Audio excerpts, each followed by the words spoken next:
ஒரு சூப்பரான south Korean action thriller திரைப்படமான த சைல்டு திரைப்படம் வந்து இப்போ தமிழ் டப்பிங்கோட வெளிவந்திருக்கு. இந்த திரைப்படம் எப்படி இருக்கு அப்படிங்கிறத அந்த விழா பார்த்துடலாம். இந்த படத்தோட கதையில வந்து மார்க்கோ அப்படிங்கிற ஒரு பையனை சுத்தி தான் அந்த கதை நடக்குது. ஸோ இவன் இப்போ பிலிப்பீன்ஸ் நாட்டில் வந்து பார்த்தீங்கன்னா ஒரு ஸ்ட்ரீட் ஃபைட்டரா வந்து பார்த்தீங்கன்னா இவனோட பொழப்ப ஓட்டிக்கிட்டு இருக்கான். ஸோ உடம்புக்கு முடியாத அம்மாவை வந்து பார்த்தீங்கன்னா ஆப்ரேஷன் செலவுக்காக தான் இதெல்லாம் பண்ணிட்டு இருக்கான். இன்னொரு சைடில் தன்னோட சின்ன வயசுல விட்டுட்டு போன அப்பாவையும் தேடிட்டு இருக்கான்.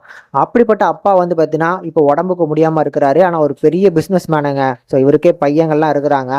அவர் ஆளை விட்டு வந்து பார்த்தீங்கன்னா தன்னோட கடைசி காலத்தில் தன்னோட பையனை பார்க்கணும் அப்படின்னு சொல்லி இந்த மார்க்கோ அப்படிங்கிற சின்ன பையனை வந்து பிலிப்பைன் நாட்டுல இருந்து கொரியா நாட்டுக்கு கூட்டு வராங்க. இந்த கொரியா நாட்டுக்கு கூட்டு வந்ததுக்கு அப்புறம் ஒரு சைக்கோ மாதிரியான ஒரு கதாபாத்திரத்தை காமிப்பாங்க.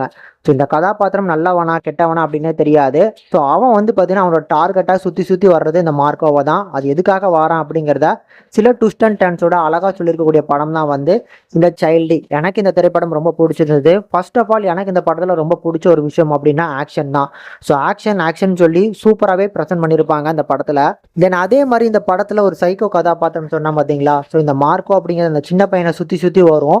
அவன் எதுக்காக வந்து பார்த்தீங்கன்னா இவனை வந்து கொலை பண்ணாமல் இவனை சுற்றி சுற்றி வாரான் அப்படிங்கிறது ஒரு மிஸ்ட்ரியாக காமிச்சிருப்பாங்க. அதே மாதிரி அந்த கதாபாத்திரத்தை டிசைன் பண்ணுறதுமே சூப்பராக பண்ணியிருப்பாங்க. ஏன்னா அந்த கேரக்டரை வந்து பார்த்தீங்கன்னா குட்டி ஜோக்கர் மாதிரி வந்து பார்த்தீங்கன்னா பெர்ஃபார்ம் பண்ணும். சிரிச்சுக்கிட்டே இருப்பான். அவனை வச்சுமே வரக்கூடிய ஒவ்வொரு போர்ஷன்ஸ் கிளைமேக்ஸில் வரக்கூடிய போர்ஷன்ஸுமே நல்லா இருக்கும். இந்த படத்தை ஏன் பார்க்கணும் அப்படின்னா கண்டிப்பாக இந்த படத்தோட ஆக்ஷனுக்காக தான். ஸோ ஆக்ஷன் ஜானரில் ஒரு டிஃப்ரெண்ட்டான ஒரு எக்ஸ்பீரியன்ஸை கண்டிப்பாக இந்த படத்தில் பார்ப்பீங்க. கண்டிப்பாக ஒரு மஸ்ட் வாட்சபிள். தமிழ் டப்பிங் அருமையாக பண்ணியிருக்காங்க. டெக்னிக்கல் சப்போர்ட்டை பொறுத்தளவுக்கும் நல்லா இருக்கு. First half and second half ரெண்டுமே வந்து பார்த்தீங்கன்னா ஒரே மாதிரி சூப்பராகவே வந்து பார்த்தீங்கன்னா ஸ்க்ரீன் பிளே அமைச்சு கொடுத்துருக்காங்க. அதனால இந்த படம் கண்டிப்பாக உங்களுக்கு போரிங் ஆகாது. கண்டிப்பாக ட்ரை பண்ணி பாருங்க.